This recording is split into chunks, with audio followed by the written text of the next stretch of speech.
So டோட்டலாக 8 டேம்ஸ் நம்ம பார்த்துருக்கோம். ஏடிஎம்கே 3 பாயிண்ட்ஸ் எடுத்திருக்காங்க, DMK 1 points, Indian national Congress வந்து 3 பாயிண்ட் எடுத்திருக்காங்க, பிரிட்டிஷ் ராஜ் 1 பாயிண்ட் எடுத்திருக்காங்க. அடுத்து 9வது டேம் அப்படின்னு பார்க்கணும்னா பெரிஜம் லேக்கு. ஸோ இது கொடியேற்ற இயர் திண்டுக்கல்ல இருக்கு. ஸோ இது கம்ப்ளீட்டட் இயர்ஸ் எல்லாமே நம்ம பார்த்துடலாம். ஸோ இது வந்து கம்ப்ளீட்டட் இயர் அப்படின்னு பார்த்தீங்கன்னா ஆல்மோஸ்ட் வந்து 1867 இது யார் கம்ப்ளீஷன் பண்ணியிருக்காங்கன்னா பிரிட்டிஷ் ராஜ் பீரியடில் தான் கம்ப்ளீஷன் பண்ணியிருக்காங்க.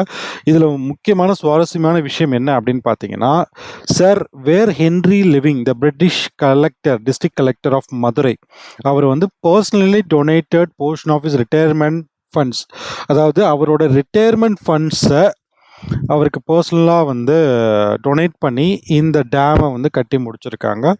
ஸோ அப்படிப்பட்ட ஒரு கலெக்டர் வந்து மதுரையில் இருந்திருக்காரு அப்படிங்கிறது நம்ம நம்ம வந்து நினச்சே ஆகணும். ஸோ அதுக்கப்புறமா வந்து மற்ற கலெக்டர்ஸ் ஜான் லாரன்ஸ் எல்லாமே வந்து அதை வந்து ரெனோவேட் பண்ணியிருக்காங்க. ஸோ அதுக்கப்புறம் வந்து அதில் எக்ஸ்டென்ஷன் கொடுத்துருக்காங்க. ஸோ ஆல்மோஸ்ட் வந்து பிரிட்டிஷ் ராஜ் தான் இந்த டேமை கட்டியிருக்காங்க. ஸோ அதனால் வந்து பிரிட்டிஷ் ராஜுக்கு இன்னொரு பாயிண்ட்ஸ் வந்து ஆட் ஆகுது.